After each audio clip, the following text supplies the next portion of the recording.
So it's another vlog-like video here. You join me in some woodlands. I'm looking for a Roman villa, or rather the markings of a Roman villa.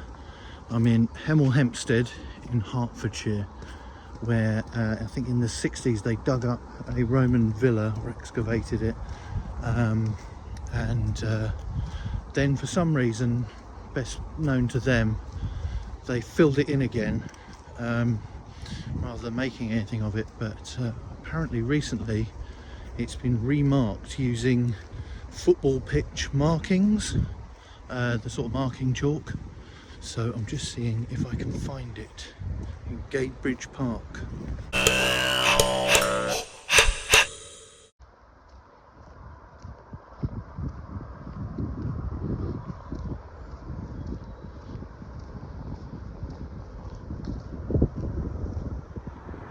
Honestly, you would have blinked and missed it because I was a few feet away, but because the chalk is fading. But here it is.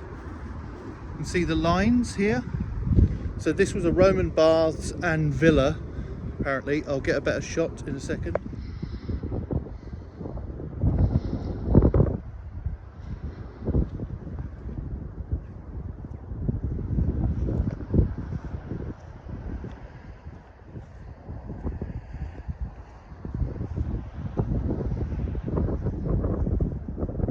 So you can see the rooms here marked out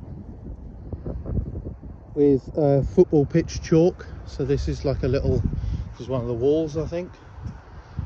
And you go further along. So it's a big site. You can see sort of sand as well, where the outline of this villa will be. It's huge, absolutely huge. Goes all the way down almost to the road, which is there, obviously, and just about here. So that's pretty big. That's about 50 meters or something like that long, and about 25 wide, something like that. And it actually carries on even further over here. So all of the individual rooms have been marked out.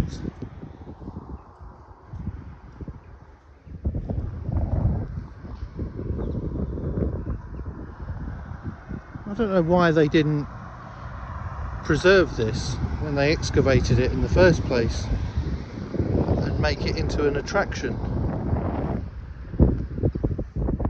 But at least it's not been forgotten. So I'm just walking along here, and I'm walking into this doorway here, which would have been. Now I think this is a large area. I think this is the area that was the bath, the Roman bath, described on the BBC's website as a swimming pool. I think that's a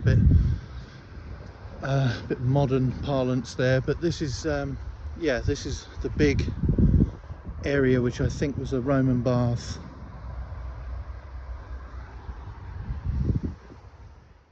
Discovered in 1963 when roadworks exposed masonry, the Roman villa at Gatebridge Park was excavated between 1963 and 1968 by Dr. David Neal, who later returned for further investigations in 2000. To preserve the site, he covered it with paving slabs and plastic sheeting, protecting the remains from winter frost. But that was 25 years ago, so I'm not sure why it's still covered to this day. The villa was occupied for more than 3 centuries and gradually grew in scale, benefiting from its closeness to Verulamium, the Roman city at St Albans. Central to the site was a large pool, regarded as the second biggest in England after the Great Bath at Bath in Somerset. Built in chalk and without a roof, the pool may have lasted for only a few years. It was fed by the nearby river and designed ingeniously with escape holes for fish. So here we see I'm at the end, nearly at the end, and you can see I'm going to lift this up now to give some idea of the scale.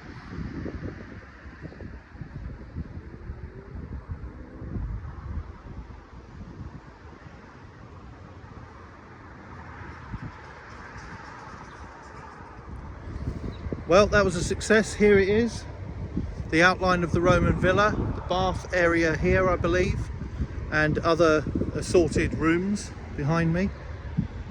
Huge complex, and as I say, it's nice to see that it's not been forgotten, but I mean, this should have been preserved a lot better than this, really. I mean, it's just been nothing for years and years. It's only recently that these lines have been drawn to sort of mark it out, but yeah, I'd like to see this properly excavated and preserved and, you know, presented as an attraction, really. And as I just go away from it, you can see that it's just totally invisible. So yeah, it's a shame. Sort of qualified success in terms that it's still kind of remembered and marked in some way, but it could be so much more. But anyway, again, a bit of a different one this time, but thanks for watching. Don't forget to like, share, and most importantly subscribe, and see you again soon. Bye.